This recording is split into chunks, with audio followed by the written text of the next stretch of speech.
cliff are precise.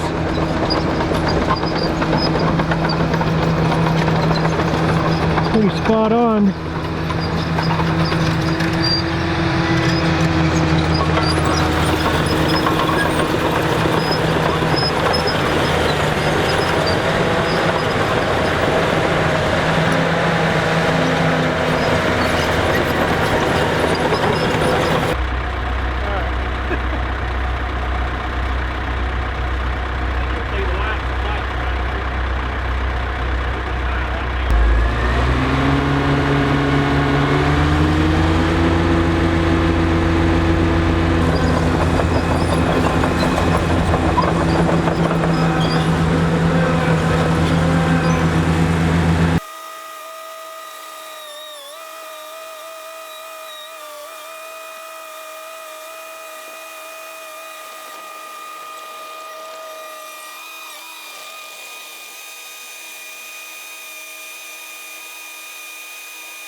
That was the first time I ever did that.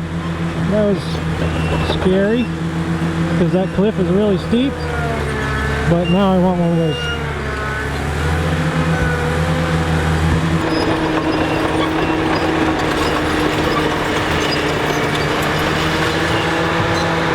You can tell he's been doing that way longer than I have.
Those trees are next.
Well, yesterday we finished digging the basement.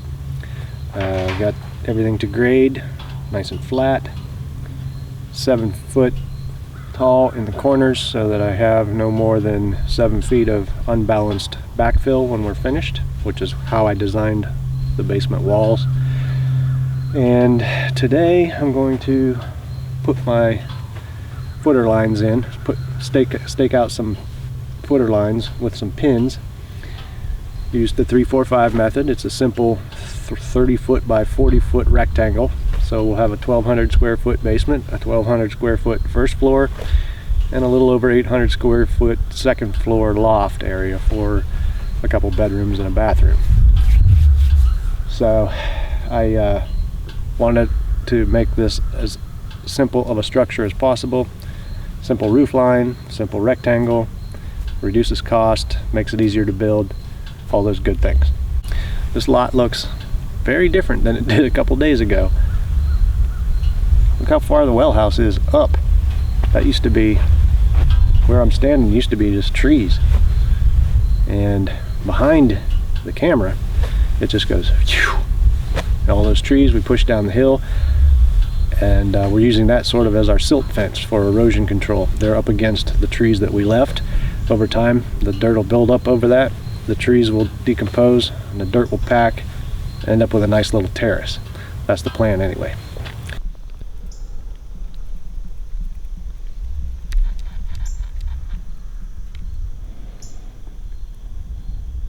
Look, you can see the trailer from here. It's hard to tell on camera, but that's pretty darn steep down there. And look at that cool view. So we're just going to use these 4 stakes made out of like cattle panel wire. And that's what we use to mark our footing corners. Okay, so I've watched a lot of YouTube videos on building homes and laying out footers and everything, all the process and all the steps in constructing a house of all different types.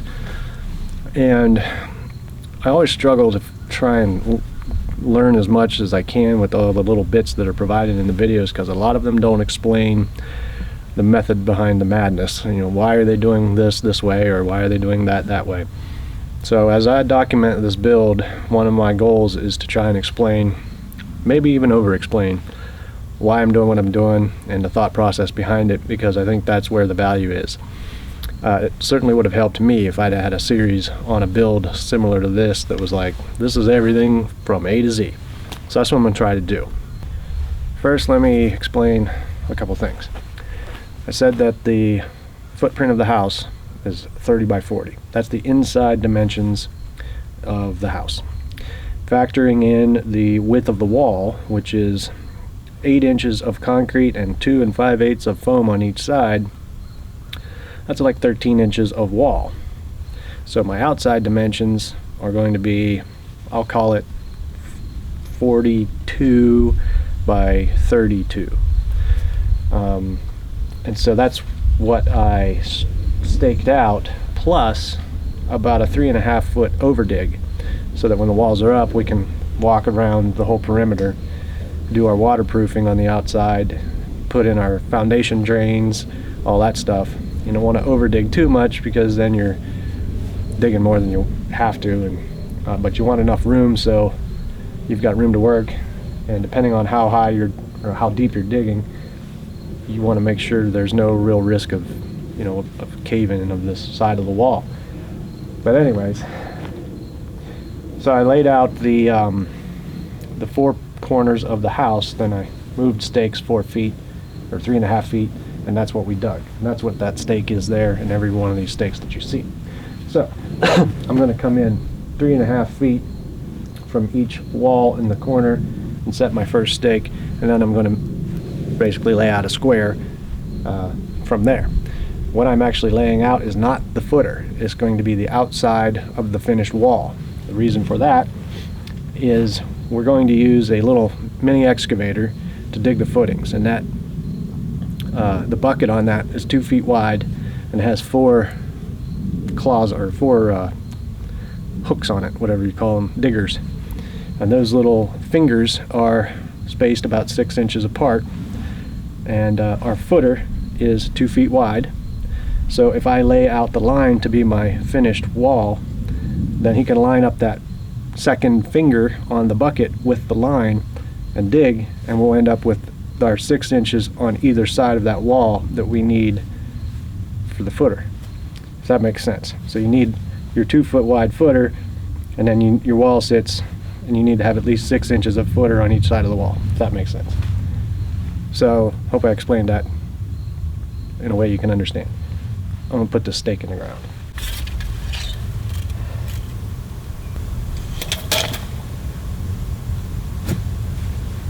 Alright, that gives me enough room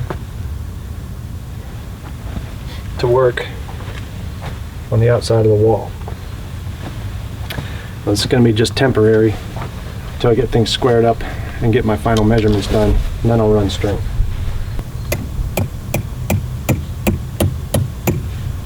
Okay, I'm going to run this first line for this wall because this wall will be where the front porch is.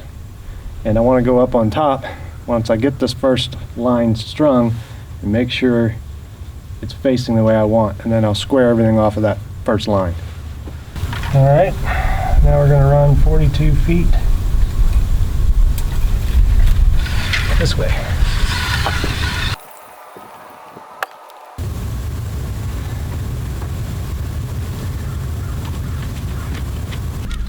Okay, now I got to make sure I've got my 3.5 feet to work with on the outside of the wall.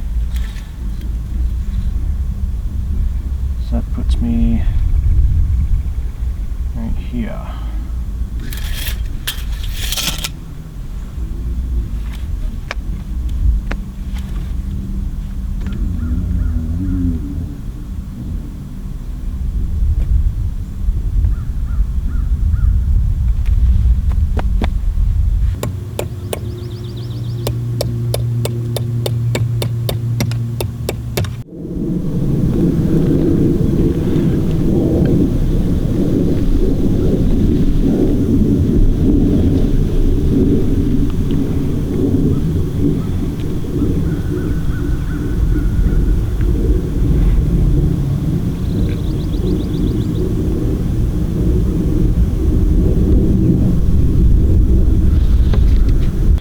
Okay, so that line is about 310 degrees northwest, making due north that way. So since this is going to be basically a simple rectangle, it's easy to square up using the Pythagorean theorem, which is a squared plus b squared equals c squared. The point of that is to try and find the length of the diagonal from that pin to that pin. And once we know that diagonal, we can make a perfect triangle. This is the hypotenuse leg that we need to know. So 42 squared plus 32 squared gives me 52 feet 9 inches and 10/16 to be exact. And that's what that leg needs to be, and we'll be square.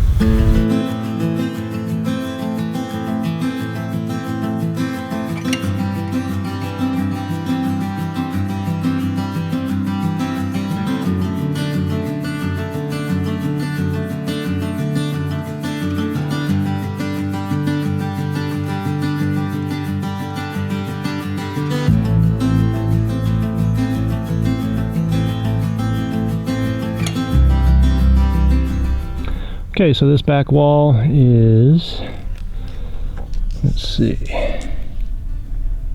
32 feet pin to pin. Now we want to measure, make sure it's 32 feet from that corner to that corner. Let's see what we got in here. Well, I will take that. Now we need to make sure it's 42 feet still from that corner to that corner. So we're just going to walk it up there.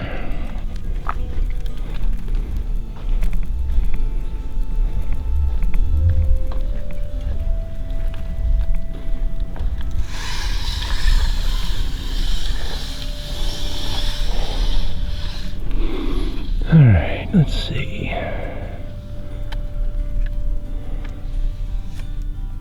Money. Now once again 42 from there to there, and then we'll do diagonals. Alright, that's better. Now we do diagonals, and they should be 52 feet 9.5 inches. So we'll just walk this one.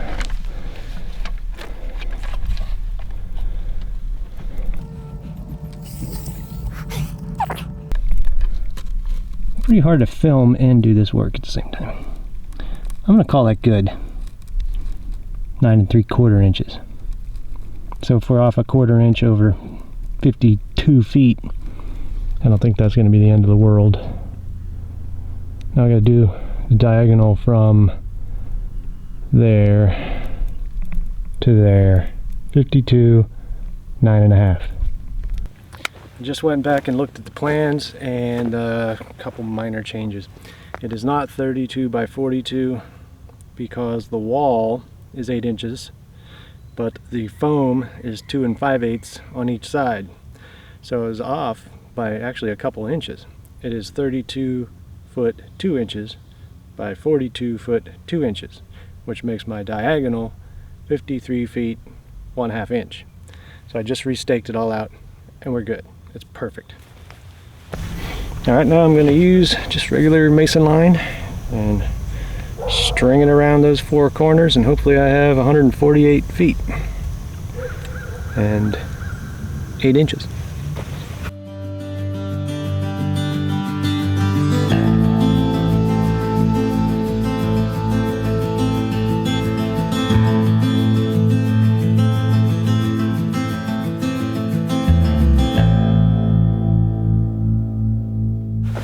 Okay, now I'm just going to triple check some things. I have to have a 25-foot setback from my well to the foundation wall.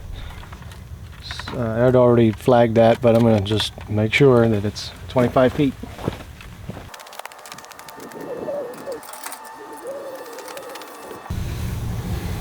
It looks like 32 feet, so we're good.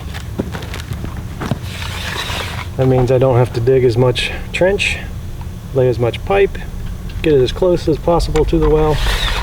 Less materials, less work. Okay, got my plans here. Next thing I need to do is lay out the pads for the support beam columns.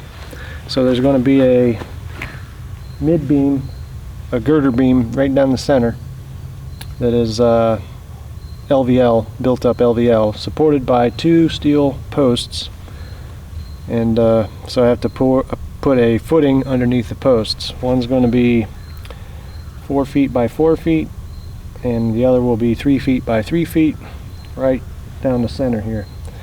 So I have to figure that out. All right, so here's the basement drawing, and these will be the 2 pads I need to lay out right now. And that's what I'm going to do.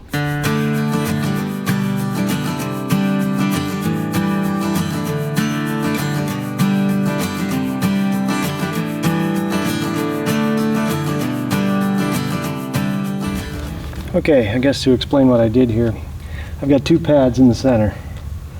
The far one is 4 by 4 feet. The close one is 3 by 3 feet.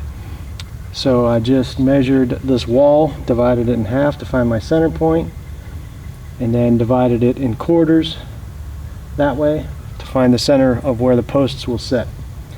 And that's the center set of flags. So for this the closest pad here, it's a 3 feet by 3 feet. So I came off 18 inches and 18 inches on both ends. And then I just pulled a line and did the same thing in the center. So I have figured out where to, basically I made a grid to lay out my 3 by 3 pad.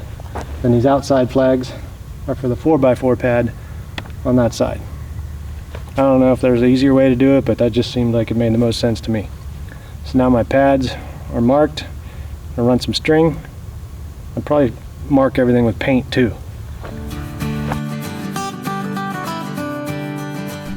Okay, I got everything kind of painted so it's easier to see from up here. Those are where the pads go. Those are the corners of the footing. And I put paint marks where I think the sewer line needs to go on the wall over there. And let's see, this paint mark is the water line, so we can run it straight from the well right to there, because that wall will not have a porch. And if we ever need to get to it, I don't want to have to dig under a porch to get to the water line. Same thing with power, which is over there. We're going to run our solar system over to that south ridge after we get some of those trees cleared out to open it up. So that'll be a nice short run. And then the batteries and inverter and all that will be in that corner in the basement. And then HVAC lines will probably be on this wall somewhere, because the condensers will end up being under the porch if we have enough height, which I think we will. Okay, so that's about it for today. That's about all I can get done, I think, today. Tomorrow I'm going to order a bunch of rebar and do a couple other things. I need to work on my temporary power for saw service. I need to order a porta potty, because in this county they won't inspect your saw service unless you already have a porta potty. And then hopefully, I think Lonnie's going to come back on Thursday. Today's Sunday. Hopefully we can get our footers dug this week. Then I can get my rebar in and call for that inspection before we pour. So we'll see you then. Thanks for watching.